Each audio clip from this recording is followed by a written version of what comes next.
As INFJs, we pick up red flags right away. It seems like it's ingrained in us. When we go through life, it's like they just pop up. And they've become so second nature to us that we forgive them, that we forget them, that we ignore them, because otherwise we feel like we wouldn't have any interactions whatsoever. But the truth is, you don't have to end relationships because you see red flags. But we do have to look at them, understand what's going on, set boundaries, or change the dynamic so those red flags don't become big problems in our relationship moving forward with that person.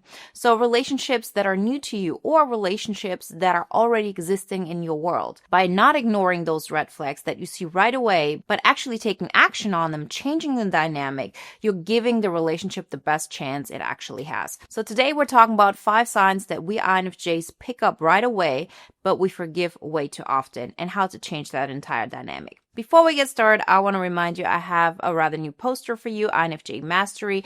You can download it through the link in the description. And if you want to join our amazing community of INFJs creating their INFJ epic life together, then come on over to BOOTCAMP. Our next live call will be March 29th, and we're going to kick it off with prosperity for INFJs. That's going to be our focus for the next month. And as INFJs, we know that this is a topic that is not intrinsically interesting to us, but if we tackle it correctly, we get to create a life that is full of abundance and that allows us to really put our energy towards the things that matter to us. So if you want to join us, you can do this through the link in the description. We also have a payment plan. And if you have any questions, write us at info@wenzes.com. Red flag number 1, you need to dim your light to make the relationship work. So if you feel like you go into a room and if you would be all that you are, intense, insightful, excited about life, all of those things, and that would make people so uncomfortable that they wouldn't even interact with you, they would just vanish and leave you alone, then this is a great sign that you should actually lean into this. Because the truth is, this is not something you can change. So if you being yourself will make other people uncomfortable, will make them lash out, whatever it may be,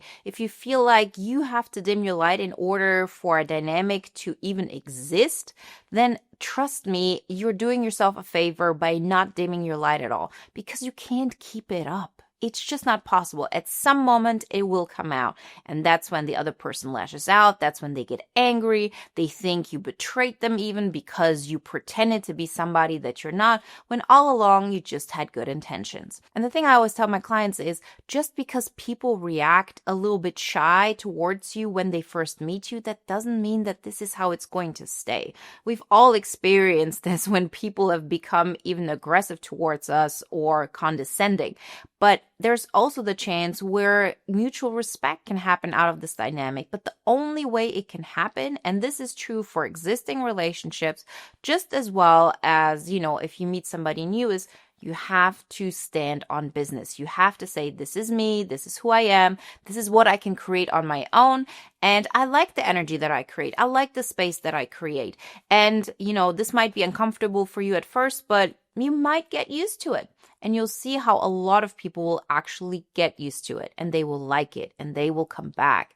But that can only happen if you don't feel like there's a reason for you to justify your energy, right? Our energy is a bit different. It's exciting. It's something new. It's something a lot of people are not used to. So if we're not going in it with complete confidence of, this is who I am, I'm not changing this for you, I'm not making this smaller for you, you actually give people a chance to adapt themselves and see how they can approach you in a way that makes them comfortable. So you're not responsible how people react towards you, but it's your responsibility to really show up as authentically as you can, so you don't have to walk on eggshells or feel like that's the only way it's going to work. And if you're in a situation where you're currently walking on eggshells, know that once you stop dimming your light, there will be some kind of problem. That person will lash out. That person will get triggered. They will not like it. But when they see that you're not changing back, you'll be surprised how many people actually will protect and respect your boundaries.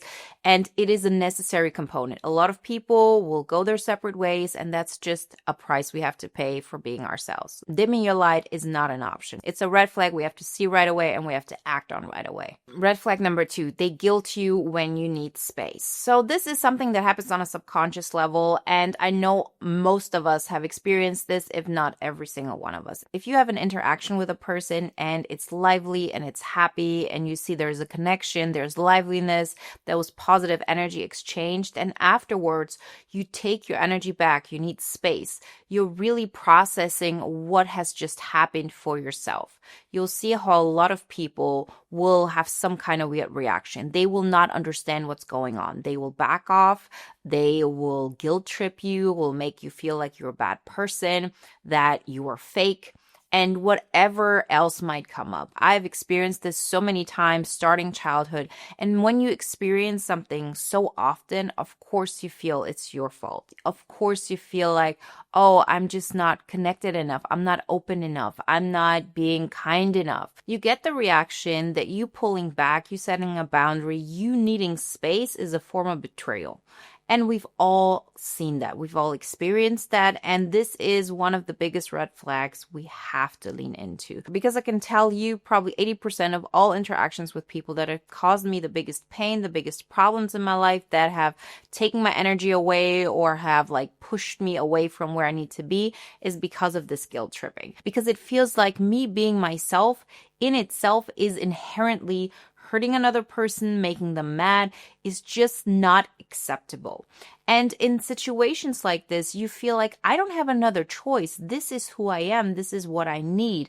And when you stop apologizing for this, when you recognize, okay, this is a red flag is something that is supposed to tell me something. This is not okay, red flag, I need to abort the mission right away. It's a red flag which should tell you, alert, alert, you need to change something right now. But what we need to change is not ourselves from perspective of, oh, I need to continuously stay open and understanding for other people, but this is a survival method. This is something that I need. If I open myself up, then I need to take a step back and process this, because we are INFJs. This is how we work. Whatever we pick up through communication with other people, through our second function, through our fourth function, whatever it may be, afterwards, we need that time to process it, to make it make sense in our mind, to learn our lessons, to understand what this means for ourselves, for life, whatever it may be. And we do this even more so when it was an interaction that means something to us, when we can learn something from it, when it was intense. And it's in exactly those situations where people take a step back because it was intense for them as well. And then they think, oh, okay, so they just left me alone with this. When at the end of the day, this is just who we are. We're not letting people alone. We're not betraying them. We just need that time for ourselves. We need that space for ourselves. And this is just how we function. And so what we have to learn is to stop apologizing for it and stop feeling guilty for it. It's just like, accept it, move on. Meaning, if you don't act like you did anything wrong, then people can come around. They will have some kind of understanding afterwards once they've calmed down, because the truth is, you are a human being. You exist in this world, and so your way of processing things is just something they have to deal with. So this is just how life works. Not everybody is like you. And when I mean like you, I don't mean you as the INFJ, I mean you like the other person. So they have to be okay with you processing and needing space for yourself. And the more you stay in line with that, the less you look at, oh, I might have hurt them. I did something wrong, but it's more so, okay, deal with it. Like, get over it. And then we can continue this dynamic. If you can't handle this, okay. And you'll be surprised how well situations actually turn out. They mostly turn into problems when you go into this guilt tripping, when you allow the other person to guilt trip you, when you fall victim to their narrative. But if we continuously stay on our narrative when it comes to this, because we know this is a non-negotiable here, we will be okay. Sign number 3, they talk, but they don't connect. So people who will dominate any space they're in. And those are actually more people than we can count. Whenever you connect with them, it's like they talk, they want to take up space. All they want to do is just have a mirror and a recipient for their energy. And doing this is incredibly draining for us. Yes, we can make space for other people, but it's also on us to say this is enough. And it's not the other person's fault. Sometimes you have people who have to do this over and over again and completely make no space for you because they really have a problem with making space for others. But sometimes it's just a natural tendency to want to take up space. And it's not their fault if we allow this. We don't have to prove to ourselves or to the other person how much space we can make for the other one. We know we can, but we also know this is draining. So I encourage you, when you sense this, make a cut right away. And you can do this over and over again. Don't feel guilty for it. You're making space for their story. You're making space for their experience. You don't even want the same thing in return. All you're saying is, I can't listen to you continuously and not take up space at all. And I also can't make space for you even if I don't want to share so much of myself with you, because it is just draining. It is taking a lot of energy and it requires concentration and it is an effort. And we can't do this all the time. And you might think, oh, but then I'm a bad person, or I'm not a good friend, or I'm not a good partner. They have to deal with it. Just think of it like this. Most people are not able to make space for the other person at all, right? So if you're making space for them, no matter how much it is a gift. It is something that you do because you want to help them, because you want to make space for them, because it's something that comes naturally to us. But it is draining. And so make sure that when you see that red flag, that you don't allow this dynamic to continue. The earlier you explain to a person that this is all they can get from you, meaning you say, sorry, I need a break now. I can't listen to this for half an hour. Like, it just overwhelms me. I need my space. Like, I need to, go somewhere else. I need to do my own thing. You might feel guilty. You might feel like a bad friend, but it's so worth it because it's just a feeling you have right now. It will go away. Everything else is not an option. So really see this as a big red flag that we all have to act on. Red flag number 4, they want access to your depth but give you none in return.